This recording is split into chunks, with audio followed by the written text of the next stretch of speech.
கட்டணங்களை வசூலிப்பதில் கவனம் செலுத்தக்கூடிய தனியார் பள்ளிகள் குழந்தைகள் பாதுகாப்பில் கவனம் செலுத்துகிறார்களா என கேட்டோம்.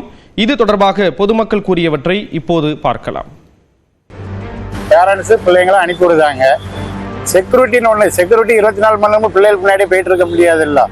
அப்போ அந்த தொட்டி அவங்க என்ன செய்யணும், மூடி போட்டு மூடணும். முதல்ல அந்த சிமெண்ட் தொட்டிகள்லாம் வருஷத்துக்கு ஒரு முறை அதோடைய தரத்தை நம்ம உறுதிப்படுத்தணும். இந்த பள்ளிக்கூடத்தில் உங்கள் குழந்தைகளை சேர்த்துங்க அப்படின்னு சொல்லி வீட்டுக்கு சொல்கிறீங்க, எல்லாம் பண்ணுறீங்க. ஆனால் உங்களை நம்பி நாங்கள் அந்த ஸ்கூலுக்கு குழந்தைகளை அனுப்புகிறப்ப இப்படி கவனக்குறைவாக குழந்தைகளை தொட்டிலையும் அதுலேயும் ஒரு கவனமே இல்லாமல் போகும்போது உங்கள் பள்ளி மேலே எங்களுக்கு எப்படி நம்பிக்கை வரும்? அதிகமாக ஃபீஸ் மட்டும் தான் வாங்குறாங்களே தவிர இதை சரியாக கவனிக்கிறது இல்லை. பணத்தை கட்டினா அவங்க பார்த்துக்குவாங்க அப்படின்ட்டு பாதுகாப்பு துளி கூட இல்லை. அந்த ஸ்கூல் தேவையான பாதுகாப்பை கொடுக்குதாங்கிறத பேரண்ட் அடிக்கடி போய் பார்க்கணும். குழந்தைகள் ஓடி ஆடி விளையாடக்கூடிய இடங்கள்ல இருக்கக்கூடிய ஆபத்துகளை, மரங்களோ இல்லைன்னா பக்கத்தில் ஏதாவது பாலடைந்த கேணிகள், இல்லைன்னா நீர் தேங்கக்கூடிய பள்ளம், இது எல்லாத்தையுமே அவங்க அவாய்ட் பண்ணணும். தமிழ்நாட்டில் தினம் அதாவது கண்ணுக்கு தெரியாத விஷயங்கள் டெய்லி நடந்துகிட்டு இருக்கு. இது தெரிஞ்சிருக்கு இன்னைக்கு, அவ்வளோதான். 100% கவனம் செலுத்துறாங்க.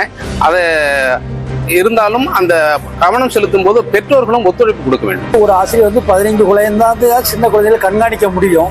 ஆனால் இவங்க அதிகமாக குழந்தைகளோட எண்ணிக்கையை சேர்க்கிறதுனால அப்படிப்பட்ட சூழ்நிலைகள் ஏற்படுது.